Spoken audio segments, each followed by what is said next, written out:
Hello, my name is Jessica, and today we will be discussing organ donation. 79 people a day are added to the organ donation list, and 22 people die a day waiting for an organ. Today we're going to discuss organ donation and why not enough people are signing up to be organ donors and what we can do about that. My uncle, Jody, was actually on the organ donation list, and he died waiting for a heart.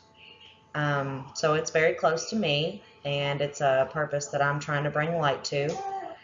We all know someone maybe that has had an organ donation, is an organ donor, or is maybe waiting for an organ. And I'm here to just bring that to light, and so we can all discuss it. So what is organ donation? Why are people not signing up to be organ donors, and what can we do about it? So now, what is organ donation? Organ donation occurs when the other party has suffered some sort of neurological damage to their brain, such as an aneurysm, a car wreck, or any sort of traumatic brain injury that causes them to be, in fact, brain dead. There is no activity, it is just the body and the machines keeping the body alive. If the person is an organ donor, there are many different ways, as you can see, to donate. There are eyes, skin, lungs, kidneys, anything like that, obviously, as you can see over here, that is in fact donatable. Most are done after death, most organ donations are, but there are living donors as well. You see people giving other people kidneys and things of that nature and still caring about their normal lives. This is normally family members, friends, close friends, people of that nature. My Uncle Jody actually waited for years for a heart transplant and was never able to find one. He was in and out of a hospital until his last days and died waiting for one. Fun fact about an organ donation, one organ can save up to 8 lives. So let's talk about the people who would be receiving this organ donation from you, the gift that you would be giving to these people. They wait forever to even get on the list, and the process is very long and very tedious. First, you have to be diagnosed with end-stage organ failure. Then you'd be put on the OPTN national waiting list, which would then go through your insurance to be cleared, which, would just be a breeze, right? Then you have to go through the matching process, and this process is tedious and has very many variables. For example, if a man had heart disease and he wanted to go through the many steps to get on the list, he'd have to be examined, diagnosed, it would then have to go through his insurance, and then he'd play the waiting game.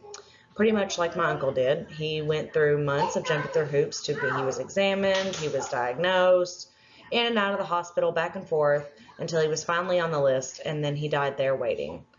22 people die a day waiting for an organ. So now that we know more about organ donation, how come more people don't donate? What stops people from giving this gift of their organs knowing that when they die, they can't take them with them? What stops people from signing up and becoming an organ donor? Mostly, it's the mistrust of the medical field. People immediately think that if they are organ donors and the doctors see this, that they won't do everything they can to save their life, which is completely untrue. People watch way too much TV and they see medical scenarios and then try to make them into real life, and it's just simply not true. Medical things on the TV and the shows and the movies definitely do not equate to real life doctors. I'm sure any doctor could tell you this. In fact, 95% of people agree with organ donation, but only 40% of eligible people are actually organ donors. Another misconception about the medical field is the misunderstanding of brain death. A study showed that people would not donate their family's organs if declared brain dead because they assume with the heart still beating that they are still alive. And that's just completely not true. There are prerequisites for brain death and their comas and how people got there. A coma does not equal brain death. They do a neurological assessment which determines the brain death. And brain death is death, and it's irreversible. It's caused by not enough oxygen to the brain, and they actually run more tests on someone who is an organ donor to make sure that they are in fact brain dead before they decide to ask the family about donation. Actually, there was a boy named Matthew who was 25 years old. he was hit by a drunk driver on his bike on the way home. He was in a coma and he was completely brain dead. His parents were talked to about taking him off life support, and they weren't sure how they wanted to do that. They weren't sure if that was something that they wanted to do. Maybe he was still alive. Maybe there was hope, until the doctors talked to him and an organ procurement team came to speak with them as well. They let them know that their son's organs could save other people's lives and that they think it's the right thing to do. The family did end up going with it, and their son's organs saved 2 people's lives, 2 people with families that they still keep in contact with today. Now that you know what organ donation is and why more people don't donate, you're probably asking yourself, what can I do? You yourself can become an organ donor by getting on your state's registry and becoming an organ donor, registering yourself. Also, let the people at the DMV know, and they will have you check a little box on the back of your license that looks like this. Let your friends know, tell your family, your physician, your spiritual leaders, so that there's no question that you are in fact an organ donor, and they will be able to carry out your wishes. There is no limit on the eligibility to be an organ donor. It doesn't matter what race you are, what gender you are, status you are, everyone is eligible. From a newborn to an old person, everybody can do it. In fact, the oldest organ donor is a 92-year-old man who donated his liver to a 69-year-old woman. You may be asking yourself, now what? Now that we've discussed what organ donation is, why more people don't donate, and what you can do, hopefully you've already gotten on your state registry and become an organ donor yourself.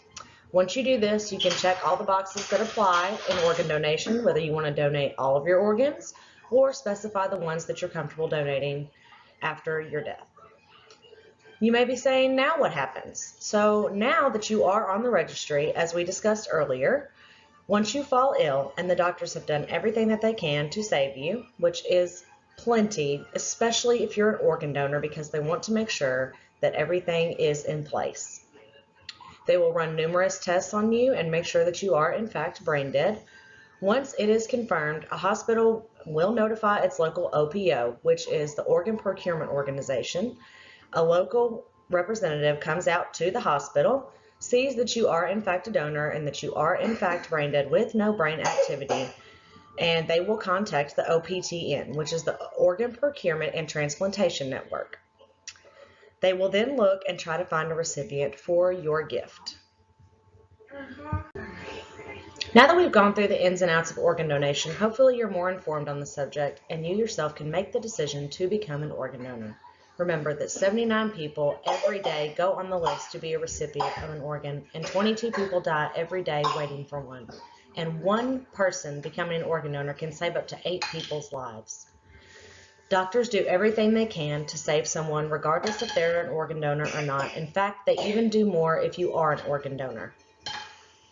Being brain dead means you are in fact dead. There is no brain activity. The machines themselves are just keeping you alive, and doctors run many, many tests to confirm this. When it is confirmed, you are in fact matched with someone who can be a recipient of your gift.